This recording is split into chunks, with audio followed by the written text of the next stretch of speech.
Nora, tu fais quoi? Il y a de l'eau dans tout l'appart, là. Mais j'ai juste ouvert le robinet et d'un gris, un geyser, je sais pas quoi faire. Nora, Oui. c'est le Crédit Agricole. Pour vous rappeler qu'avec votre assurance habitation jeune à seulement 6 € par mois, vous êtes couvert en cas de dégâts des eaux. C'était qui, là? Le Crédit Agricole. Ah, du coup, tout va bien.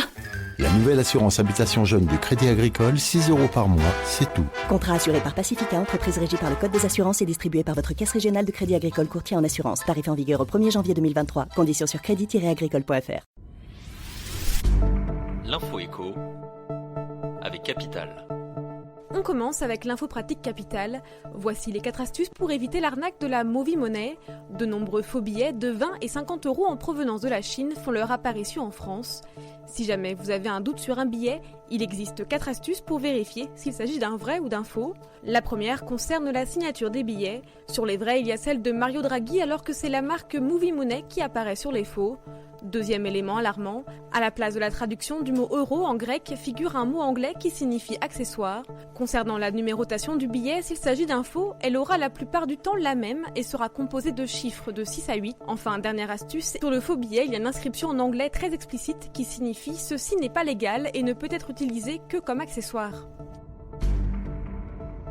Le chiffre du jour, 13 000, c'est le nombre de repas gaspillés chaque jour dans les cantines des entreprises de la Défense. En effet, comme le rapporte RTL, l'association La Défense des Aliments a réalisé une enquête dans les cantines de 5 entreprises. Il en ressort qu'en moyenne, les salariés gaspillent 104 grammes de nourriture chaque jour. Le pain serait l'aliment le plus jeté. Face à ces chiffres alarmants, les 5 entreprises qui ont accepté de laisser leurs cantines sous surveillance se sont engagées à trouver des solutions le plus rapidement possible pour limiter le gaspillage. Pour les aider à atteindre ce but, des conclusions seront rendues dans les prochaines semaines par l'association La Défense des Aliments, accompagnée de solutions. Le coup de gueule du jour est poussé par les habitants des communes de Pinder et Beauziac dans le Lot-et-Garonne. Ils refusent l'arrivée d'un Center Park près de chez eux. Ainsi, certains ont manifesté pour perturber le bon déroulement du chantier.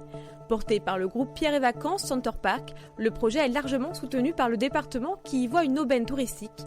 Le chantier débuté en décembre dernier devrait prendre fin, si tout se passe bien, au 2e trimestre 2021.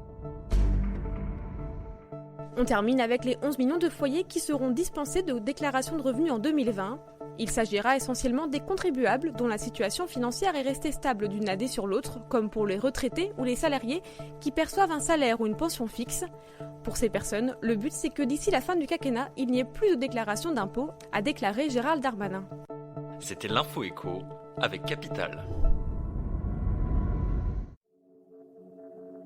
L'univers du numérique vous intéresse ? Vous vous posez des questions sur le Big Data ?